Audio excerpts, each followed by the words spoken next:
rahasianya Bapak biar ikan koinya itu besar? Karena tadi Bapak sempat menyampaikan ada ikan dirawat dari 15 cm dan kemudian dirawat selama 4 bulan ya, itu size sudah sampai ada yang 40 cm ya Pak? Ya betul. Nah itu Ya yang pertama kita harus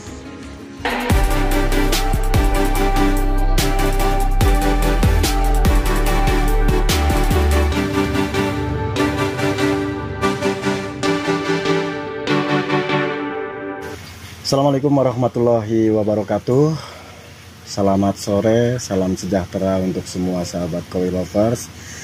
Welcome to my channel di Babeh Koi TV ya. Sahabat, kali ini saya masih ditemani oleh Bapak siapa Pak? Yayo. Bapak Yayo yang alamatnya ada di Kota Sidarja, desanya Desa Kunci ya Pak ya. RT berapa Pak? Biar RT 2 RW 5. RT 2 RW 5. Nah, di sore-sore seperti ini, kebetulan tadi kita sudah mereview ikan-ikan koinya, dan kali ini Bapak Yayo itu ada sedikit edukasi, bukan maksud menggurui ya Pak ya, bukan maksud menggurui, tapi mungkin ini bisa menjadi sumber inspirasi ke semua sahabat koi lovers, yaitu tentang pembahasan bagaimana caranya perawatan ikan koi yang baik dan benar, biar ikan koinya sehat. Itu otomatis nanti ada pembahasan tentang kolam juga, karena itu melalui itu bagian dari biar ikan koi itu cepat besar gitu ya Pak ya. Ada dari kolam dan cara pemberian makan dan lain sebagainya. Oke sahabat, sebelum kita melanjutkan atau kalian melanjutkan video ini, jangan lupa yang belum subscribe silahkan subscribe saja dulu, dan yang belum menyalakan notif ya silakan nyalakan terlebih dahulu, dan jangan lupa kalau memang video ini bagus ya, jangan lupa diinformasikan ke semua sahabat koi lovers. Oke Bapak, rahasianya Bapak biar ikan koinya itu cepat besar, karena tadi Bapak sempat menyampaikan ada ikan dirawat dari 15 cm dan kemudian dirawat selama 4 bulan ya. Itu size-nya sudah sampai ada yang 40 cm ya Pak ya, betul. Nah itu kan otomatis ada tips and triknya dari Bapak sendiri. Itu apa Pak rahasianya Pak? Ya yang pertama kita harus optimalkan habitat dari ikan itu sendiri. Artinya airnya itu benar-benar harus nyaman untuk hidup koi. Jadi bukan hanya nyaman aja, itu nyaman dan bisa bergerak secara bebas. Itu sangat mempengaruhi, karena sebagus apapun ikan kita kalau tempatnya kurang nyaman, airnya kurang bagus dan airnya kurang standar, itu pasti ikannya itu bukannya cepat besar, malah akan sakit-sakitan. Malah akan sakit-sakitan. Gitu. Jadi yang poin pertama adalah air. Jadi apalagi kategori ikan koi, ikan kalau bahasa saya itu meher itu ikan ringkih, gitu ya, ikannya gampang sekali stres, ngedrop gitu loh. Beda dengan ikan-ikan yang lain. Jadi ini sangat penting bahwa memelihara koi berarti memelihara air. Kemudian kalau kita bicara air, berarti satu, sumber airnya harus benar-benar, kalau bisa itu air dari tanah. Yang kalau dari bisa sumur gitu dari ya, sumur. Kalau bisa, karena dengan ada kandungan-kandungan yang ada di unsur tanah itu ya, sangat bermanfaat bagi ikan koi karena itu sangat alami. Beda dengan sudah terkontaminasi dengan obat seperti dari PAM, itu biasanya ada kapuri dan lain sebagainya. Itu bisa juga, cuman harus melalui proses lagi. Artinya harus diendapkan minimal 1 kali 24 jam mungkin ya, tergantung dari kandungan kaporitnya itu sendiri. Kemudian kalau saya sendiri masalah pembuatan kolam koi itu dilakukan dengan secara tadinya coba-coba. Coba-coba saya ingin menemukan sendiri bagaimana supaya airnya itu jernih, sehat, dan baik untuk perkembangan koi.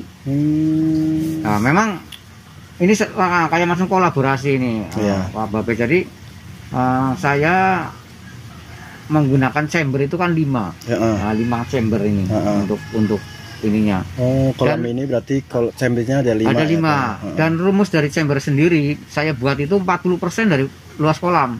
40% ya, dari luas kolam. 40%. Minimumnya 30 lah, tapi 30. Kalau bagus itu buat 40%. Jadi semakin gede chamber semakin bagus. Tapi memang di situ nanti ada apa namanya media yang jadi membengkak, tapi nanti ada rahasianya lagi. Oh, dari Bapak ada rahasianya lagi. Itu biar lebih rahasia, itu biar lebih ekonomis gitu ya. Biar ekonomis. Ya, nah, ternyata hasilnya saya alhamdulillah nih sudah saya praktekkan dengan 40 ya, artinya berbanding 40% untuk chambernya. Kemudian seperti pada umumnya di chamber yang pertama saya itu menggunakan sekarang apa namanya jaring nelayan. Itu biasa itu untuk menangkap partikel ya, partikel-partikel yang agak besar lah. Nah, kemudian untuk di chamber selanjutnya itu saya punya peracikan yang berbeda. Karena chamber saya itu kebetulan lebarnya tuh satu chambernya tuh 130 dalamnya, luas lebarnya itu 80, kemudian panjangnya itu 1 meter. Jadi kalau diisi dengan media yang sesuai dengan apa namanya pada umumnya itu akan membengkak otomatis kan. Biayanya makin banyak. Akhirnya saya berpikir bakteri itu kan yang penting ada rumah untuk hidup. Iya, nah, ini kan bicara untuk ke arah bakteri ini, pengurai. Nah, kan tidak harus di biobol, tidak harus di apa namanya batu gombong. Iya kan, tidak harus. Mereka tidak meminta kan? Iya. Ya, tidak pernah. Itu kan hanya kita mengewa-ewa atau berdasar eksperimen bahwa dengan alat itu sudah bisa hidup. Iya. Akhirnya saya berpikir, kenapa? Berarti yang lainnya pun bisa digunakan dengan cara kalau memang itu ada rongga-rongga, sisi-sisi rongga yang untuk hidup bakteri. Iya, benar. Akhirnya dengan saya memutar pikiran saya sendiri. Di samping itu juga untuk meringankan biaya operasionalnya. Kemudian saya menggunakan batok kelapa. Itu untuk apa namanya filter biologisnya. Jadi untuk pengurainya. Iya. Saya tadinya juga eksperimen ini dengan itu bagaimana. Tapi ternyata setelah sekarang ini berjalan 3 bulan ya, dan ketiga chamber itu yang terakhir itu yang 1, 2, 3, 4 ya. Itu full saya kasihkan batok kelapa yang harganya murah meriah. Yang 2, chamber 2, 3, dan 4 itu semuanya pakai batok kelapa. Oke sahabat, kalian penasaran pasti bagaimana hasilnya setelah Bapak Yayo itu menggunakan media batok kelapa ya. Sejernih apa kolamnya dari Bapak Koi. Nanti kalian akan saya lihatkan bagaimana ya. Nah di situ tuh kalian bisa melihat jernih sekali, ikan-ikannya juga nampak kelihatan sekali. Untuk semua sahabat, kalian silakan bisa mengaplikasikan sistem apa yang sudah pernah disampaikan atau dipakai oleh dari Bapak Yayo, yaitu menggunakan batok kelapa ya. Nah ini contoh batok kelapanya nih. Nah oke. Dan kemudian Pak, selanjutnya itu kan dari cara Bapak untuk kolamnya ya Pak ya. Untuk kolamnya bagaimana secara instalasinya, pemipaannya itu bagaimana, dan kemudian dari kolam yang sudah dibuat oleh Bapak ini kolamnya lebarnya berapa dulu Pak? Ini lebarnya 3 meter, panjangnya 5 meter. Lebar 3 meter, panjang 5 meter, dan dengan kolam seluas ini itu juga akan positif banget buat ikan-ikan koinya biar tumbuh makin bagus ya Pak ya. Ya lebih maksimal lah. Lebih dan maksimal. Kedalamannya 1 meter 45 cm. Iya. 1 meter 45 cm. Nah selain daripada didukung oleh besar kolamnya atau volume kolamnya, untuk cara pembesaran ikan koi di tempatnya Bapak ini kan salah satu penunjang biar ikannya cepat besar kan dari besar atau volume kolamnya ya Pak ya. Betul. Nah itu ada trik yang lain nggak Pak? Ada trik yang lain. Ada. Setelah kita persiapan dari kolam, chamber, dan akhirnya ke airnya itu sesuai dengan standar, artinya airnya itu benar-benar untuk ikan itu bisa hidup dengan nyaman dan bebas, ya langkah kedua adalah pakan. Oh, pakan. Pakan. Jadi sebenarnya pakan itu relatif lah ya.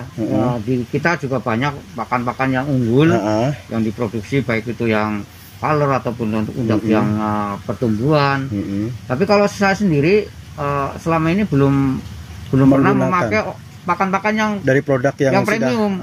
Yang premium enggak. Saya justru yang medium ke atas, artinya yang harganya itu justru nggak terlalu mahal, tapi nilai proteinnya cukup tinggi. Tapi di sana saya ada kolaborasi lagi nih. Saya memang suka mencoba-coba ya sesuatu ya praktek, tapi hasilnya bagaimana, dan ternyata ya lumayan signifikan pertumbuhannya gitu. Alhamdulillah. Jadi pakan yang sudah saya beli dengan protein yang tinggi dan harganya pun tidak perlu yang mahal-mahal lah. Saya nggak nyebutkan merek di sini karena pilihannya masing-masing lah. Benar. Yang jelas dicampur dengan susu.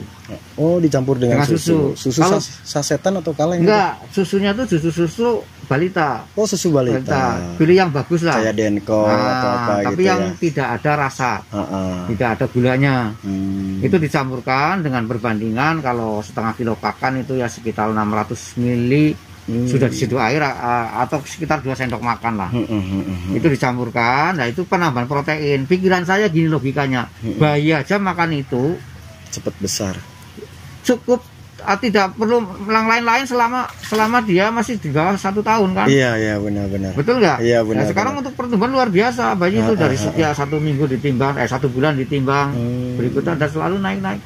Saya terinspirasi logikanya gitu ya Pak ya. Terinspirasi dengan itu, akhirnya saya praktekkan ke ikan koinya. Ikannya bulky gitu. Alhamdulillah itu. Padahal umpannya itu umpan biasa, bukan umpan biasa. Kalau kita bicara umpan yang medium itu kan yang premium itu kan memang harganya sudah 1 kilo mainnya di atas 60.000 lah, 200 ya, ada yang 60 sampai 200. Iya. Kalau saya nggak cukup 20.000 saja 1 kilonya. Iya, itu udah melingkupi susu yang tadi tapi itu belum termasuk included susunya. Nanti kita beli susunya lagi, dan gitu. Tapi tidak mencapai 50.000. Tidak sampai mencapai 50.000. Itu bisa tidak mencapai 50.000 itu udah dapat 1 kilo lebih mungkin. 1 kilo lebih.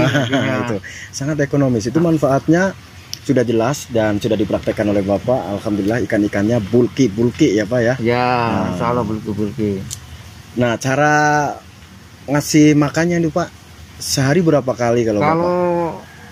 Kasih makannya ya sebenarnya sama lah pada umumnya. Umumnya sama. Tapi kalau saya setiap 2 jam sekali. Oh, setiap 2 jam sekali. Bisa dipraktekkan Pak mungkin barangkali? Boleh. Coba udah disiapin ya tadi ya. Nah, ini kalau umpan dari saya itu umpannya tenggelam, karena dicampur dengan susu. Air susu tadi. Jadi susu airnya tadi. itu sepertiga dari pakan. Ini malah justru untuk pakan burayak saya pakainya nih. Tapi proteinnya 38%. Nah, ini saya memang agak ini ya. Kelihatannya agak ribet karena dibikin kayak gini lagi baru dikasih sebagai umpan. Nah, ini saya bikin lagi karena kalau langsung dipakan kan terlalu kecil. Iya. Saya buatkan gini baru saya kasihkan ke ikannya. Waduh, mantap tuh sahabat. Nah, seperti ini. Jadi memang ya kita ya asiknya di sini kalau menurut saya. Asiknya memang kadang-kadang ada yang langsung nyamperin dengan tangan gitu ya, bisa juga. Tapi kan kebetulan saya ini kebanyakan itu larinya untuk indukan. Jadi kalau indukan biasanya itu lebih bagus itu tidak dijinakkan. Iya. Jadi dan secara pertumbuhan mungkin juga itu ya Pak ya. Iya. Pertumbuhan juga lebih cepat, nggak terlalu jinak ya. Iya betul. Tapi nanti kalau seandainya sudah waktunya udah 50 cm ya kan, kita stop, kita puasakan beberapa hari. Nanti dengan otomatis jinak sendiri. Iya begitu. Tidak dikasih makan. Nah, itu juga salah satu trik tuh untuk sahabat koi lovers, bagaimana cara menjinakkan ikan koi. Itu caranya seperti itu yang barusan tadi Bapak sampaikan ya, dipuasakan berapa hari dan kemudian setelah ikan sudah mulai merasa kelaparan otomatis kan nanti mendekat ya Pak. Nah, ngasih makannya itu ada triknya sendiri ya Pak ya. Betul. Oke, jangan langsung dilempar seperti ini. Betul. Kalau kan saya memang supaya ikan tidak jinak dengan saya karena dalam masa pertumbuhan. Iya, benar. Oke, mantap. kemudian saya sedikit lagi review tadi masalah chamber ya, sedikit kembali ke belakang. Ini chamber saya sudah 3 bulan belum dikuras. Oh, ini udah 3 bulan? 3 bulan. Biasanya berapa bulan sekali, Pak? Ya, kalau yang belum pakai batok kelapa itu setiap 2 minggu itu harus dikuras. Nah, ini saya pakai batok kelapa, saya kasih apa namanya probiotik 9 atau probiotik 7 itu sama aja. Itu untuk bakteri itu ternyata nggak apa namanya airnya tuh selalu celing gitu loh, nggak ada. Jadi saya nggak perlu nguras-nguras lagi loh, kalinya bagus. Nah, ini udah berapa bulan nih, Pak? Ini sudah 3 bulan. Setelah Bapak pakai dengan batok kelapa. Batok kelapa. Udah 3 bulan sudah ya? Sudah 3 bulan. Airnya jernih masih ya, ya ini, dengan sekarang. Dan nyusunnya pun kita nggak usah pakai apa namanya keranjang ataupun paranet tuh nggak usah. Jadi ini langsung ditata aja di itunya. Langsung ditata. Nanti kan berbentuk rumah-rumah sendiri kayak gini. Iya, benar-benar. Nah, ini di rongga-rongga ini nanti untuk rumah bakteri. Oke, sahabat tuh.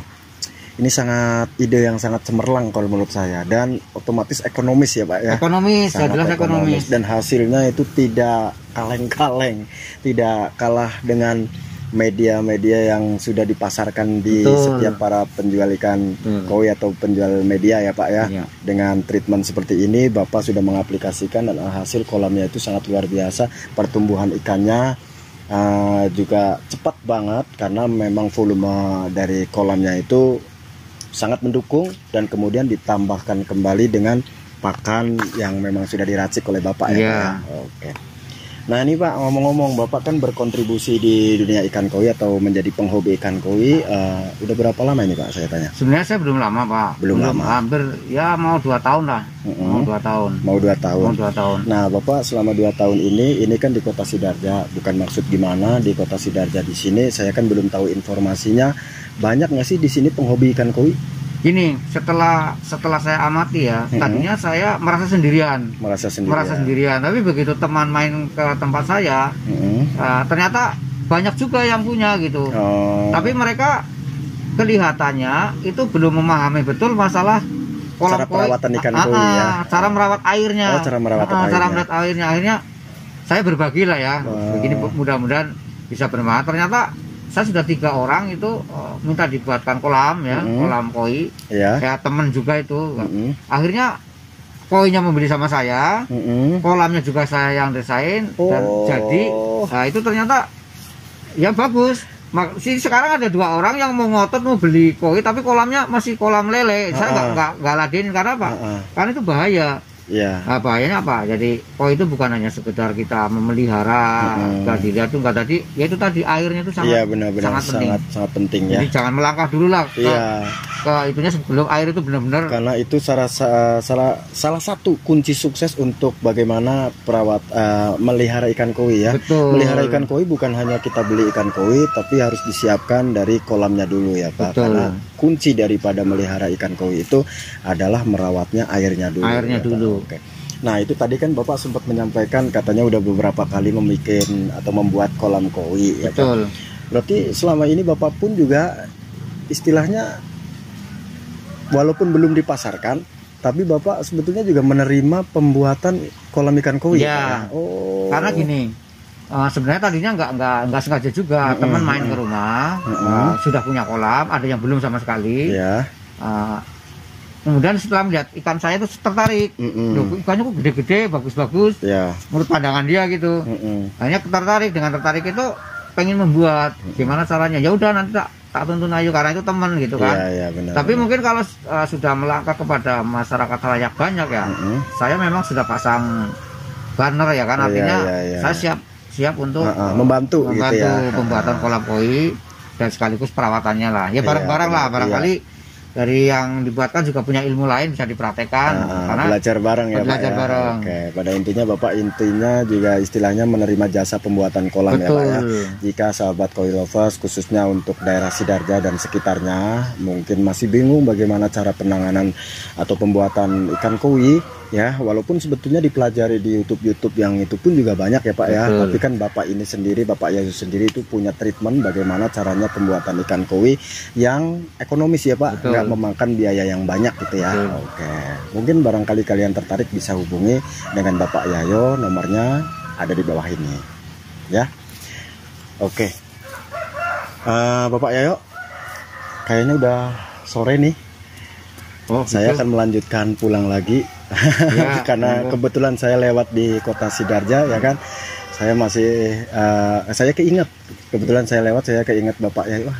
Mumpung masih siang nih, kayaknya mampir ke tempatnya Bapak Yayo sambil silaturahmi.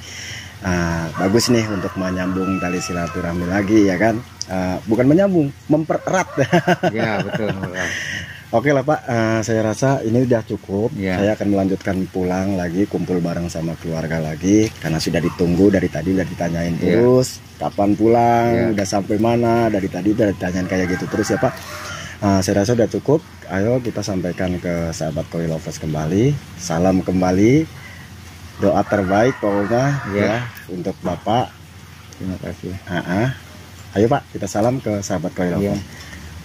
Salam satu hobi, sejuta teman koi.